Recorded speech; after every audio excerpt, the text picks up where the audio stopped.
You can hear me okay, right? Pull them up a little closer. Pull them up a little closer. Is there any mics? Hello? Is this good? Please stand up. Yes. Yeah? Yeah? Good? It's good? Sound good? Everybody? Everybody's good? Okay. Yeah. All right. Well, we will go ahead and get started, if that's all right. So I want to welcome you guys to our inaugural 210 Gamecon this morning. It really is a blessing for you guys to all be here with us, and we're so happy to be a part of it. This morning it's my honor to introduce the creators of Wyrdwarp games and their whole Codex, the multiverse behind everything that they're doing. And before we get officially started, guys, I have to say I had the pleasure of playing this, doing this yesterday, and it was absolutely epic. I absolutely loved it. The combination of the art, the lore, the mechanics were really cool, and anyway, it blew me away. So I encourage you guys to play the game if you get a chance whenever you can. And again, we're going to be giving away a couple demo copies of the game here shortly to people that attended the panel, as well as if you want to tell them about those. These are just basically full-size prints and double-sided of the cards that we're going to be giving away here as well, signed for coming to this. So we thank you for everybody coming. This is pretty great. Awesome. Awesome, and they actually have cameos of themselves in the cards as well. So they're awesome. So you get to check that out. If you want to pass some of these around there. Okay. Yeah, we'll pass this. Okay, so guys, I'd like to. I can pass things out for you. Yeah. So these are, if you want to sort of pass these around, this is the game. If you don't look at them, not afterwards. They're all done the entire time. So just to briefly introduce yourselves, my name's Ryan. I'm one of the con founders, and if you guys want to go ahead. My name is Connor. I'm one of the developers and the president of our company, Wyrms Codex. I'm Michael. I'm the CEO of Wyrms Codex and one of the creators. And we have two team members created the game with us that are not here today. That definitely need to mention. Robert Smith, he's our main. He's done so much of the balancing work that we could probably not be here without Rob. And then Esteban Moreno, who is our artist, who's done the majority of the game's work. We were super blessed to have him on the team from the very beginning. The monster deck, those are all just out of his brain. Or nightmares. Yeah. There's actually a certain deck built around someone's nightmares. I had called him up and I was like, I had developed this very rough prototype for a creature battle game. And I was like, I didn't really have any art for it or anything yet, so I called him up and I'm like, hey, I know you like to sketch creatures. So just sketch me something and then I'll work for them. Within days, he got back to me with dozens of amazing sketches that completely blew me away. And before I could even say anything, he was already digitally coloring them. And we had just our first full deck that way. So I don't know if you guys might realize, but they developed this game virtually. So they were not together in the same place when they did it. So I know you mentioned that. Mike, if you guys want to tell us a little bit about that process. So initially it was just me and Esteban, and just the artist and the developer. And then the pandemic hit, and I'm sure everyone here has their own experiences with it. But we were pretty isolated. Connor's my half-brother. We were never raised together. Yeah, we never lived together and hadn't talked to Mike in really other than maybe a birthday if we remembered each other's. We still don't know each other's birthdays. I keep forgetting. But we would talk maybe once or twice a year. And during the pandemic, I messaged Mike and said, "Hey, do you want to maybe play a video game?" And we met on Steam on Tabletop Simulator, and we actually just started playing some existing card games and board games on Tabletop Simulator. I think the first one was Star Wars: The Gathering. Yeah, Star Wars: The Gathering, which was just a fan-made mod of Magic with Star Wars characters. And Mike mentioned that, hey, I have this engine prototype which you and Rob want to see and play it, and we played it, and we never stopped playing it.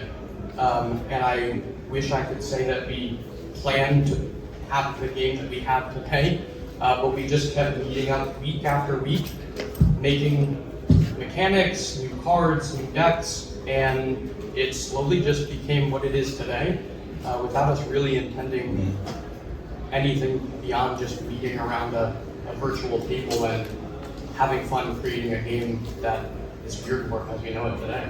Awesome.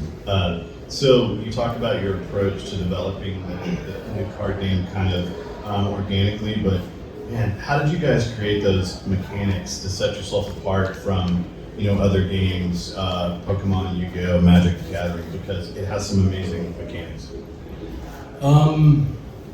I'm not a big fan of mana as a resource. Okay. So that was the first thing I was like, okay, I don't want any mana mechanics in my game. I also I knew I've never played Yu-Gi-Oh, so I don't know the comparison for that. Okay. But I knew it felt unique as we were going. There were a few other games that were mostly digital that were kind of an inspiration for me. Really? Hearthstone, Gwent, the Witcher card game was a big one. There were a few other indie games that I tried out in a humble bundle that these roguelike card games are big right now, and kind of wanted to get somewhat of a feel of those. So as you guys were talking, I know you kind of spoke to this just a little bit about creating the art first, kind of as an inspiration, and then laying some kind of mechanics a little bit later. Did you find that to work? Did that work out okay? It's actually the process was different for every deck we did. Okay. Every single deck had a And process. how many decks do you guys have? Fully finished. We have a core 4 that'll be in the box that we're going to be crowdfunding, and then our first 5th expansion deck, the Lucid Void, It's is probably going to be available as an extra. 100% done. But then beyond that, we have another 24 that are in playable beta copies. Well, I'd say alpha. I wouldn't go beta yet. Somehow. They're playable though in our digital thing. Our hope is that once we launch, we'll have a strong pipeline to just keep releasing new expansions every 6 months to a year. That's awesome. So For the game example- will continue to grow. For example, the monster deck, which is Eldritch Dreams, the art came first, and a lot of those initial sketches that Esteban sent Mike are the cryptids in the physical game now. And then other decks The Digital Dystopia deck and the Galactic Visions deck. When I first made this game, I made 7 different prototype decks. They were all just on paper and they were super no art or anything. But I took the one prototype deck that I felt was the strongest, and that eventually evolved into the space deck and the digital deck. And then the 4th deck, the Flora deck, that was the first deck I'd say was the first real Wyrdwarp deck, because that was the first time we had Connor and Rob both on the team, and I remember. he can tell you all about the Flora deck because it was his idea. It's called Noxious Naturae. I worked as a horticulturalist and arborist for many years, and plants are pretty much my life. And I thought, maybe it'd be interesting to see if I could work some of these weird plants that I specialized in into some other cryptozoology, and I made a document and Mike sent me it, and I filled it in, and it overnight became very easily the one thing those other 3 decks were missing, balance-wise, that we didn't have yet. And so that we created the art afterwards, but is heavily based on my plants that Esteban drew, and have some of their own unique personalities. Yeah, last night I got to see the Tree of Death a little bit, and it was amazing. A little too. Yeah, I got to nuke his entire army, so it was awesome. So we kind of have a lot of fun. We have an idea, we'll try it out, and if it doesn't work, we'll put it away and work on something else, or maybe art inspires us to do a different deck, and we focus on that more. And Our first expansion, Lucid Void, also was art first. The artist for that, the main artist for that, Rachel Hart, she has night terrors and sleep paralysis and stuff. So she would sketch the stuff she would see, and so I was like, she let me. I just basically bought a ton of stuff from her sketchbook and was like, yeah, we're gonna make a whole deck out of them. Yeah, if you guys get a chance to look at that deck, Somewhere in that. yeah, it really it is awesome, but it is definitely a little scary. So, Where it comes from. yeah, I mean it's amazing what the imagination can come up with, right? Or at least you hope it's the imagination. But anyway. It's cool. That's one of the strengths for letting artists sort of lead the way. In some instances, it gives them all the freedom to make whatever they want. Absolutely. So that's great to talk about the artistic inspiration. We did talk about the lore a little bit of the game. You know, as you guys know, telling a great story really brings the game to life. And I feel like that's kind of what you guys have done. So the Wyrdwarp multiverse is it's currently in the midst of an ongoing apocalypse. Every single realm is actually, you can see in the back of the cards. Yeah, there you go. That's probably a better thing. That is an anthropomorphic representation of the multiverse itself. Each of its 15 eyes is one of the 15 realms. So the multiverse itself is an omnipresent organism that is always watching you from the back of the cards and like judging you and while you're trying to harness its power.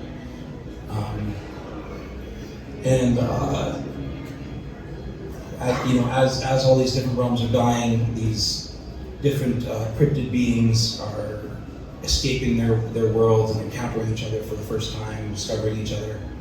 There's no humans in the Cryptid Multiverse. This is a Cryptid Multiverse. So it's kind of somewhat of an inversion on the theme. Like the cryptids themselves are the beings, and the humans are MIA.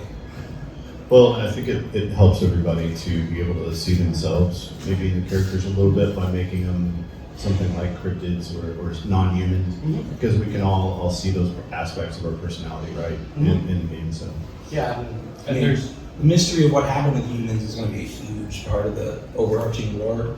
Every time we release a new deck, we intend to sort of expand that story. Awesome. Like, every time we release a new, it's like a new realm is entering the plot. Sweet. What do you guys think has been your biggest challenge in producing Wyrdwarp? Marketing. yeah. Not we- even a question. It's Yeah. without a doubt, we can make decks all day and feel relatively confident with these decks or other future games. Expansion and other, not to mention other games I've just made on the side and So for us, we've been, like our game has been fully done for 2 years, ready to print, but we have not wanted to rush into marketing or trying to sell the game until we felt like we had a good, basically, supporter base, people who are our intended players, and not just try to rush out to crowdfunding as quick as we can. We'd rather take however long it takes to really figure out and grow a community that is engaging and healthy and has fun and not just profit-driven. So obviously that's one of the strengths of being an independent developer is you can develop things on your own timeline, make sure it's ready to go and very polished, and I think you've definitely created that. What other strengths does that give you guys to be independent like that? Because I know, working for a big corporation can kind of be a little bit of a challenge sometimes. I mean, the four of us are creative types, but we've never. I mean, Connor's had a little bit of business experience, but like I've never, like I'm calling myself the CEO, but I've never run a business before. I'm definitely over my head. It gives us kind of freedom where we don't have to necessarily work within even timeline to get certain things done, or work within a certain IP as well. Especially today in like the licensing industry, that artists are really super confined to what they can even do. And luckily we let our artists kind of help us, and that's something that's pretty unique. That doesn't happen a lot, and they're part of the process, and not, okay, we're going to crowdfund and now we need to contract all of our artists after we are live. That's also going to be one of the advantages, because as soon as we launch, like we're going to be ready to go to print that week. As soon as we get it.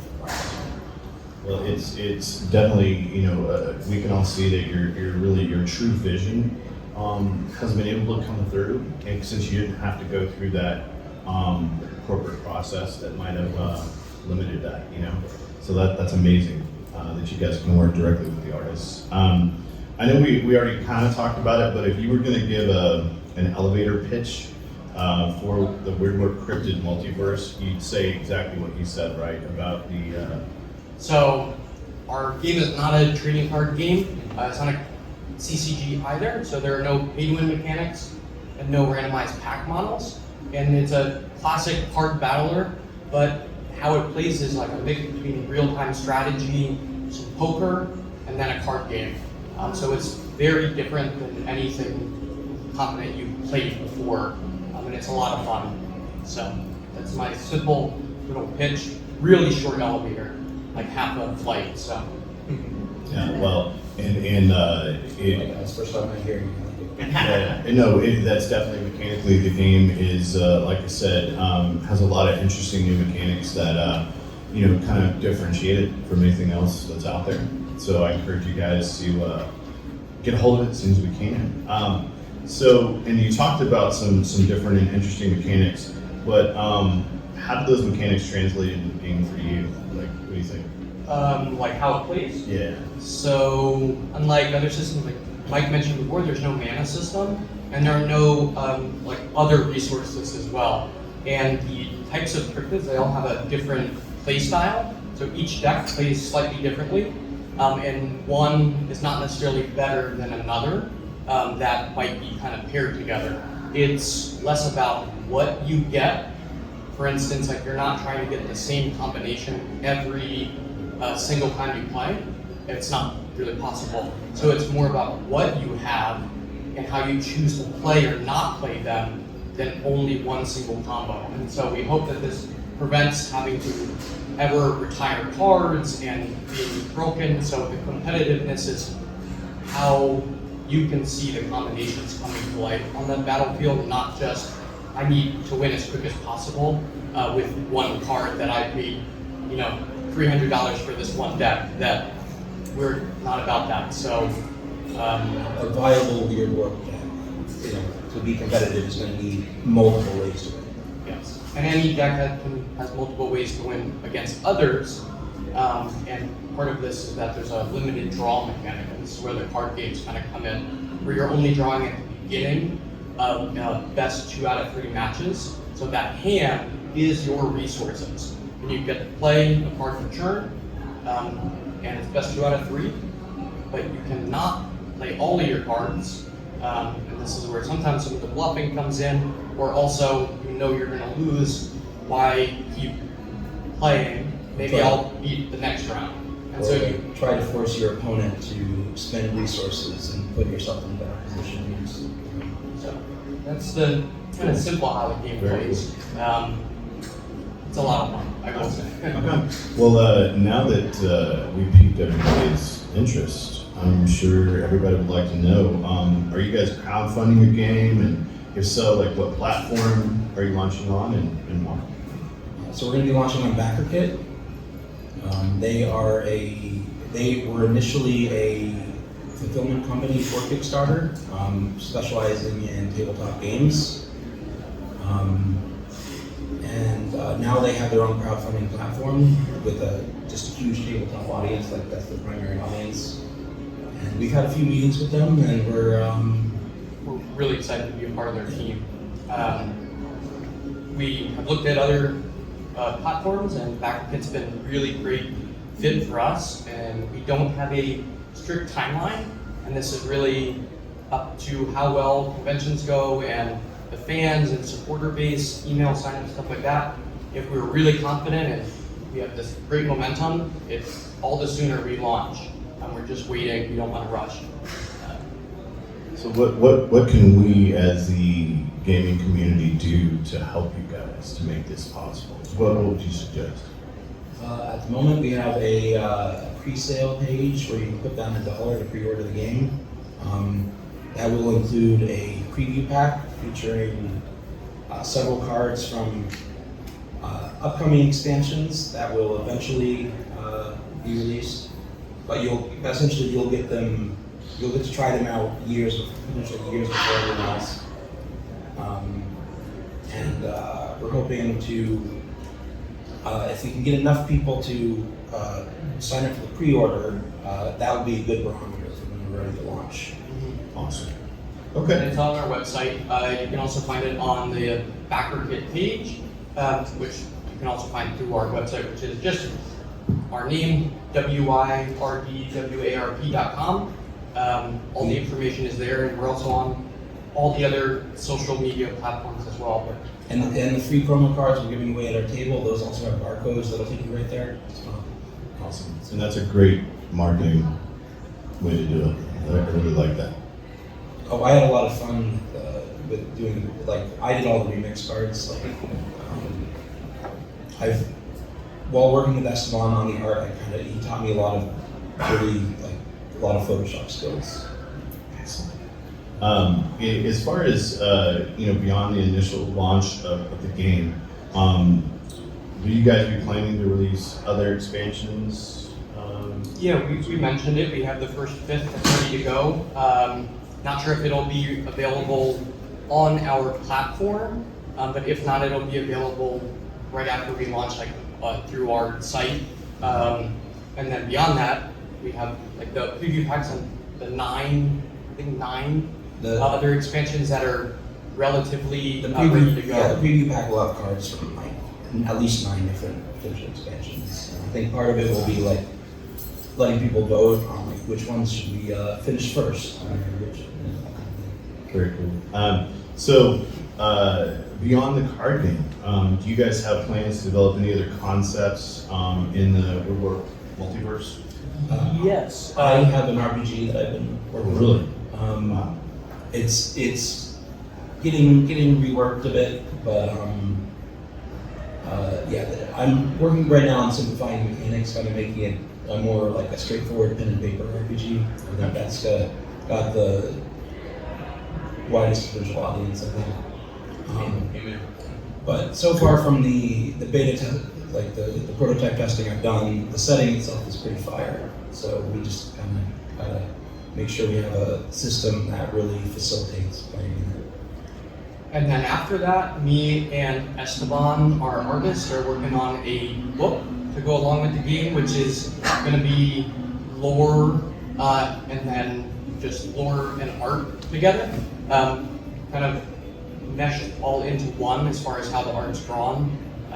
It was a present surprise for Mike as CEO, and birthday or Christmas, one of them, that we surprised him that me and Esteban started working on this, and it's really, really awesome, and we're excited about that. A lot of lore. For every card that's in the game, will be a page of lore as well as illustrations for depicting either the characters in a totally different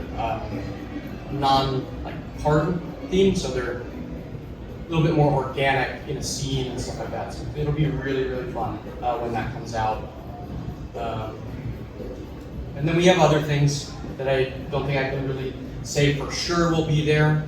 If I ever get around to finishing an app for augmented reality that'll animate the game as it's being played if you watched it through a phone. I've started working on it, but it is not anywhere that I can say it'll be at launch. So if I get to it. there is an augmented reality app that's free. You can download it on your phone. It's called Artivive, and some of the cards do animate. The back of the cards, including the poster, will animate if you run it in the Artivive app. And it'll start. The eyes will close, open, and close, and it'll expand out. It's essentially. And you said that was art? Yeah. So basically, the double-sided poster will also double as an augmented reality art. That's great. Yeah. All right. That's fantastic, guys. And I know you've spoken to the community several times, and you consider that really important. But why do you think the community aspect is so important to you guys?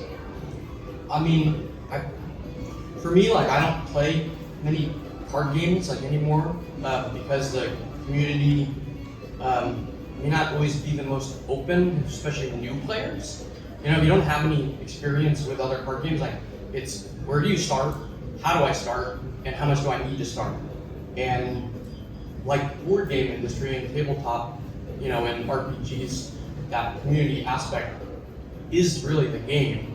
It's sometimes less about what you're playing or who spent the most money, but having fun as a community. So that's part of how the game functions and why we're selling the first 4 decks all in one box, because we'd rather people buy it and bring it and play it, because 4 people can play with just the one box right away. So we wanted it to also bridge into that kind of community or board game night, or, you know, bringing it with you where it doesn't have to just be tournaments, which we are doing, but not just how do I win the most money or who spent the most money on their deck. Community is why we're at 210, why 210 is doing this, to really build up this tabletop community that is so, we all grew up loving. And to add to the new player thing, before I found Wyrdwarp, I have absolutely zero experience with any other card game. I have Pokemon cards, never played it though. I was completely new to it, but I immediately took hold. It was really fun and easy to learn, and I just love it. And to give backstory, we met Abel at San Japan, our last convention. He'd never played a card game like he said. He sat down at our booth, and over the course of the 3 days for San Japan, he spent over, I'm not joking, over 12 hours at our table playing over and over and over again, that we were so grateful to have him as a super fan that he came down to help us with 210. And so he's not, take everything he says is not sales. Yeah, and Abel's a great teacher, so he taught me last night, and you know, I'm a challenged student, so he did a great job. And there was actually one night where it was getting real late, and Mike actually had to tell me he had to leave, and I was like, oh, okay, well, I'll see you tomorrow then. That is amazing, and you know, that really speaks to what an awesome game that it is. And we'll open it up to the audience here, if that's all right. You guys have any questions? 15 eyes. Why 15? Because that's how many there are right That's now. kind of I don't think I've ever considered why, like, there's not a specific 15 is a special importance, but maybe there might have to be some now. I mean, I don't know. As we were, I had a very specific vision for the back of the cards, like from the beginning, and I don't know how it ended up being 15 total, but It fit? We put some more in that the dark one has 15 eyes, and just leave it kind of vague and ambiguous. I'll run that. I didn't want it to be infinite. I wanted it to have some, like, I know multiverses are huge right now. Oh, Maybe. here's some info for you. It's in March. It's March 15th. 15. Eyes is March. And each eye is a different realm. Did I catch that right? Yes. So like the Noxious Naturia will be in this, you know, flora realm, and monsters will come from somewhere else. Yeah, There's let's see this. It's one in the center of the monster realm. It's got like teeth around the eyes. That's kind of that's like the battles of the multiverse. So where like all the stuff is digested. The Flora realm, I believe, is this one here, and it's got it's where the majority of the multiverse's oxygen is produced. The space realm is where a lot of the biodiversity developed in the multiverse, and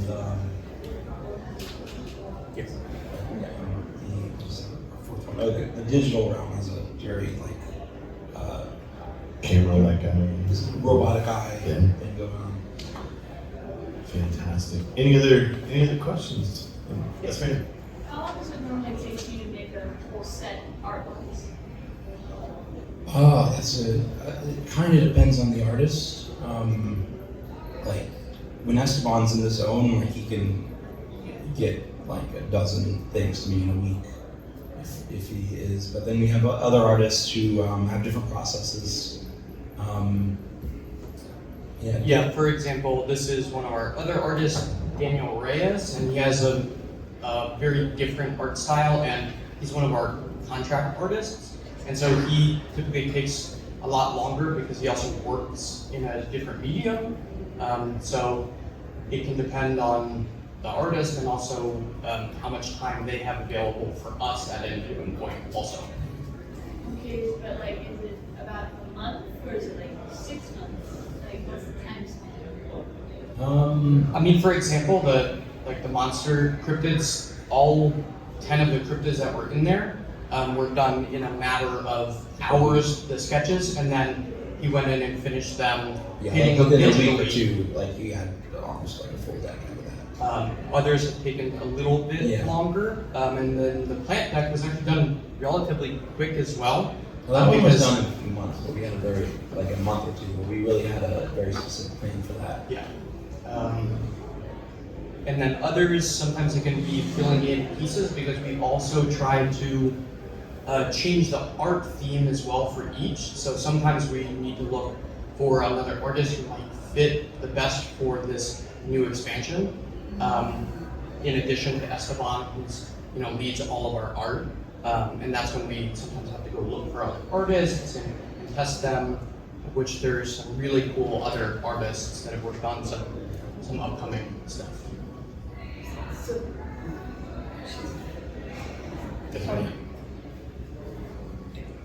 what type of contracts do you have with your artists?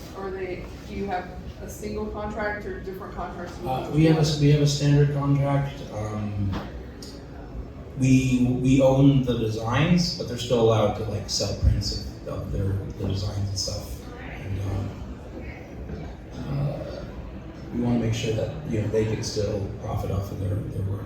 And also at the time as well, like it's all been produced beforehand, and our artists are paid working artists with us as we grow. Well, first of all, we have a strict no AI art policy. First of all, very, very important now, unfortunately, in these days to have that, because we've seen, like especially lately, some of these games launching on Kickstarter and making a ton of money, and you see, oh, these are just generic AI crap. I do enjoy those AI programs, and I've used them for like placeholder and like development stuff, but we would never use that. It's extremely important for us to only hire human artists and use human art. And our contracts are like standardized, but they depend on the artist's needs and working capacities as far as what their rates are. It's not just we pay a standardized, it can be up to all the artists, and we let them dictate that. And if it works for us and works for them, then we're really happy. And if it doesn't work for them or doesn't work for us, we don't have any say on what they have produced. Usually what we do is we'll if we get a new artist and we'll get them for one thing, see if they work out, and get them in for new things if they do. I don't know if that answered your question. Okay. Thank you. Yes, ma'am. I think you had another question. Yeah, so you talked about the artist and asking for expansions. I'm curious to know what drives the capabilities of the character and the deck. Like, do you take the art first and go, oh, okay, this one's gonna be the weapon and it's +5 plus these kind of bonuses?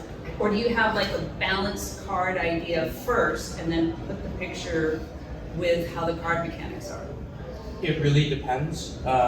Like for example, like the Flora deck that I created, the plants kind of, depending on how they are, as how they grow, like there's one that is, it looks just like a rock, right? And like if you didn't know and it was dormant, my wife thought, oh, this is dead, I'm gonna go throw it out. Because it looks like a rock. And so that played into, once we knew that, okay, maybe I'm gonna give it this ability named Rock Rhizome where it's gonna have an extra defensive ability because that's typically goes along with that card, or we may kind of create based on existing cryptozoology and myth, and then make it fit, or like the monsters where Esteban created these cryptids and then we ran paired abilities.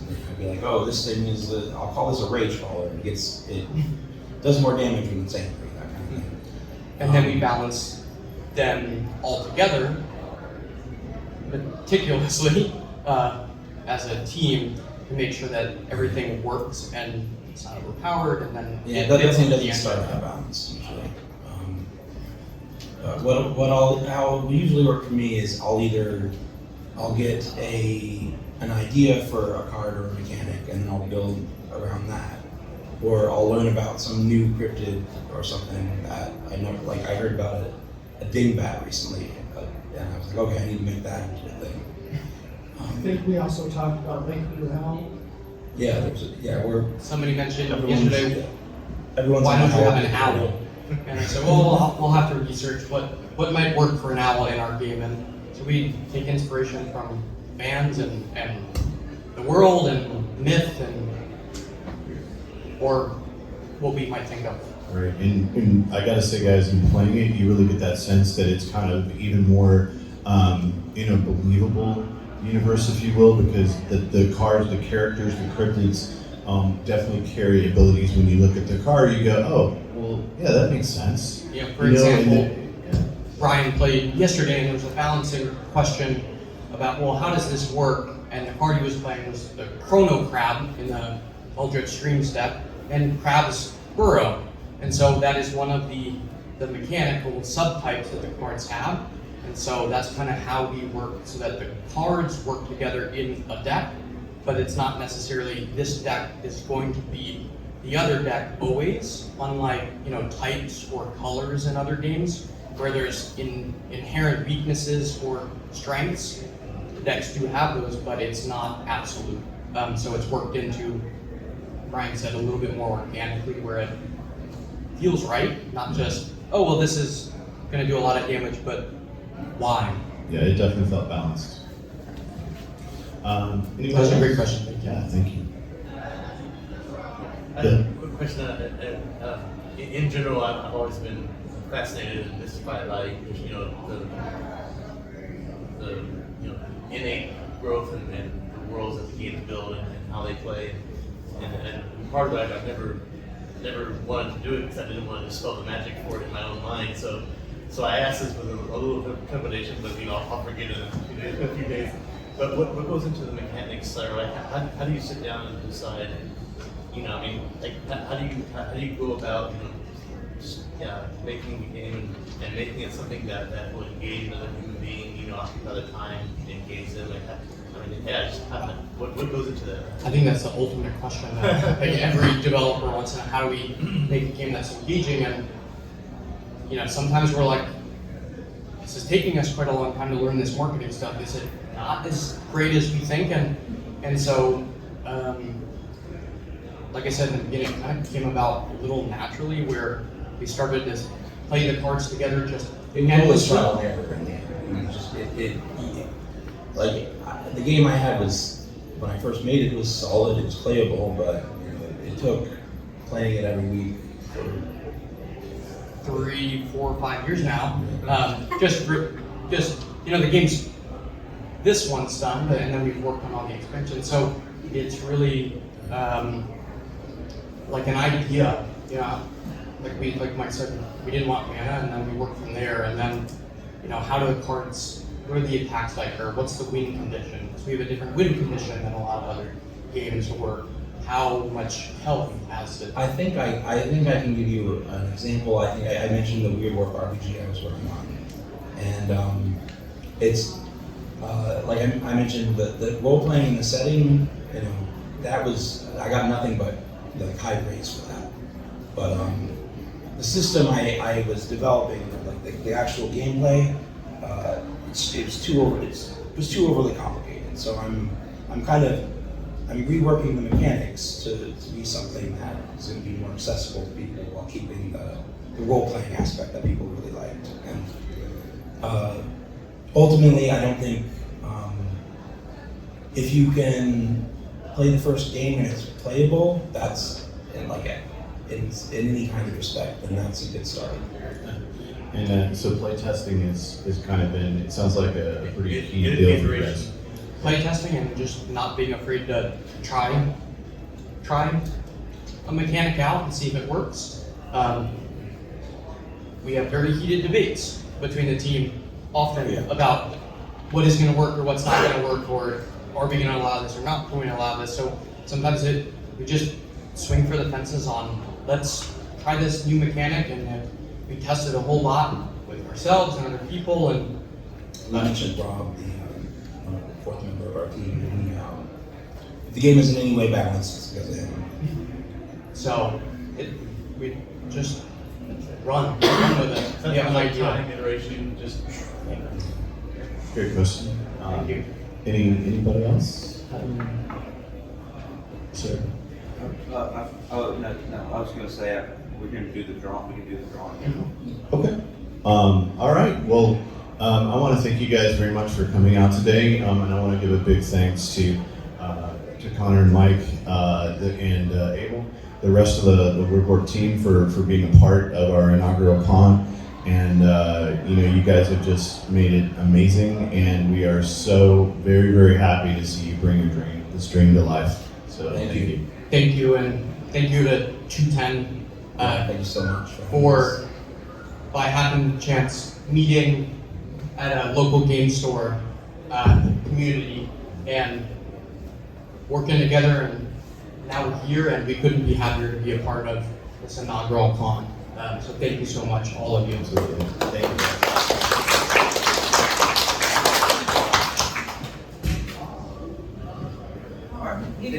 Everybody here, did you put your name in the? If Okay. you want to put your name in, that way we All right, can wrap hold it on. up. Let me. I can just add you. And then I think they'll also be signing some of the larger cards up here. If you guys Okay. would like to And get let's one see of your those. name badge. Sean. And for anyone, we would really appreciate those sign-ups email on our page. That would really help us, as well as we're able to notify all our other conventions or events that are going on, as well as when we are launching or anything like that. So that's a big help to us. And we have some of those 210 exclusive promo cards as a thank you, as well as signed some posters for coming out today. We also have limited edition tournament sign-up boards. The tournament sign-up sheet is on the table. For anyone who would want to play. Yeah, we're running our first tournament tomorrow. We've got these exclusive holofoil trophies and other things that you can only get just by playing and signing up.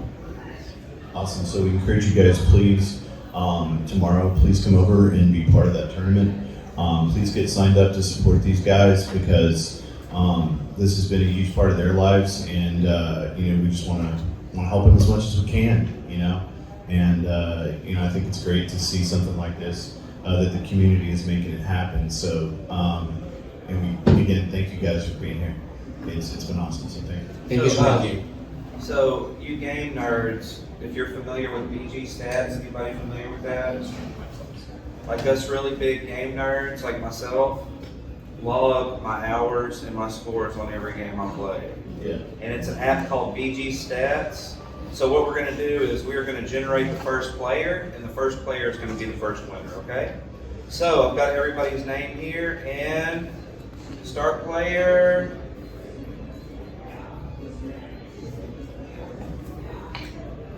Roy B. Harry A. Number 3. Number 3. What you Avery, congratulations. Congratulations. There we go. Thank you so All much. right, and we got one more to give away here, and the lucky winner is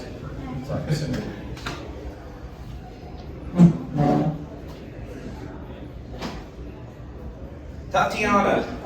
Hey, the birthday girl. Excellent, excellent. All right. Thanks, guys. All right. If you'd like to come up and get a signed card. Yes, I'm poster for everybody. Thanks for being here.